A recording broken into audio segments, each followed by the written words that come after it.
The moment the bell rang, Malik and Malaya knew the hallway was going to be a battlefield. They had grown used to the stares, the whispers, the subtle push in the locker rooms. But what happened that Friday wasn't subtle. It was war. Malik adjusted his backpack, glancing at his sister beside him. Malaya's eyes narrowed as she noticed the 3 senior boys waiting by the lockers. Chad, the loud one with the Confederate flag belt buckle. Trent, the one who always snickered but never spoke. And Bryce, the ringleader. His jaw clenched like he was ready to pounce. Malaya leaned in. "They're blocking our way again." Malik's voice stayed calm. "We don't react. We walk." But Bryce stepped forward before they could pass. "Hey, twins," he drawled. "Heard you two think you're better than everyone else. Think you're tough?" "No," Malik said flatly. "Just trying to get to class." Chad cracked his knuckles. "Might want to teach you your place." A crowd formed. Phones came out. The hallway buzzed with that sick anticipation of something about to go very wrong. Malaya took a step forward. "Move!" Bryce grinned. "Or what?" She didn't answer, not with words. In one breath, Bryce's arm shot out, trying to shove her, but her body reacted faster than thought. Her left hand caught his wrist mid-air. A twist, a pivot, and he was face first against the locker.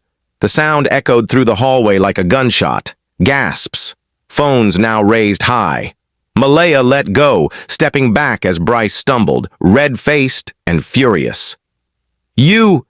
Malik stepped in just as Chad rushed forward. 2 sharp moves, a sidestep and a foot sweep, and Chad hit the ground hard, groaning. Trent took one look at his fallen friends and backed away, mumbling something no one heard. Principal Garner burst through the stairwell door seconds later, shouting, "Everyone stop!" Silence. The twins stood calmly in the middle of it all, untouched, steady. Bryce, on the floor holding his shoulder, growled. "They attacked us!" Malaya replied clearly. "Check the cameras." The principal hesitated, knowing exactly who usually got believed and who didn't. But then he saw the 20 phones pointed at him. He couldn't ignore this. "You two," he pointed at Malik and Malaya. "My office. Now." They didn't argue. They walked calmly, with the same measured control they'd been taught for years. In the office, Garner paced behind his desk while the twins sat quietly across from him. "I've had enough of you two causing chaos." "We defended ourselves," Malik said. "They cornered us." Garner scoffed. "You expect me to believe that?" Malaya spoke, her voice calm but sharp. "There are cameras. There are witnesses. And I'm sure all those students with phones won't be deleting their videos anytime soon." Garner's jaw clenched. "You're not going to intimidate me." "We're not trying to," Malik said evenly. "We just want to go to school in peace." But that wasn't what Garner wanted. He picked up the phone. "Coach Daniels? Yes. Bring Officer Klein here. Now." In the gym, Coach Daniels was already reviewing the footage. The scene was clear. Bryce made the first move. Chad charged. Trent hovered. The twins never struck first. They were defending, controlled, disciplined. Daniels called Garner back. "You need to see this footage." "I don't care about footage," Garner snapped. "They're a disruption." Daniels frowned. "They're defending themselves, and they did it cleaner than half my wrestling team could. Where'd they learn that?" The answer came 5 minutes later when Mr. Sinclair arrived. The twins' guardian, a calm man with a scar across his temple, walked in carrying a single document. "I hear my niece and nephew were involved in something," Garner launched into the speech. "They assaulted students." "Self-defense," Sinclair interrupted. "And here," he handed over the papers, "are their certifications. Malik and Malaya are black belt holders in Brazilian Jiu-Jitsu, state-ranked, nationally recognized. They are trained not to escalate, only respond, which is exactly what they did." Garner blinked. "And," Sinclair added, "you'll want to tread carefully. Because I also know several of those kids were repeat offenders. You sweep this under the rug, I promise you. Someone else won't. Back home that night, Malaya sat on the porch. Malik joined her with 2 sodas. You all right? He asked. She nodded. Yeah, just tired. They know now. She looked at him. Yeah, but they still don't understand. Malik cracked a small smile. They will. And as night fell over the neighborhood, the twins sat in silence, knowing this was just the beginning. The following Monday, the school was a pressure cooker. Rumors buzzed in every hallway, and the viral video of Malik and Malaya defending themselves had already racked up thousands of views online. Parents were calling, reporters were sniffing, and Principal Garner, he was cornered. He sat in his office, flipping through complaint emails when the district superintendent, Ms. Rivera, walked in with 2 school board members and a tight smile.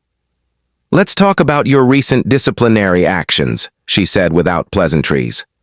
Garner cleared his throat. It was a fight. I had to act.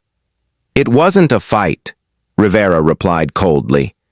It was self-defense, and the evidence is overwhelming. You punished 2 students for defending themselves against known bullies. This isn't just bad judgment. It's liability. Garner opened his mouth, but she raised a hand. Your resignation is expected by the end of the day. If not, the board will proceed with a formal inquiry. Garner sat frozen as the group left.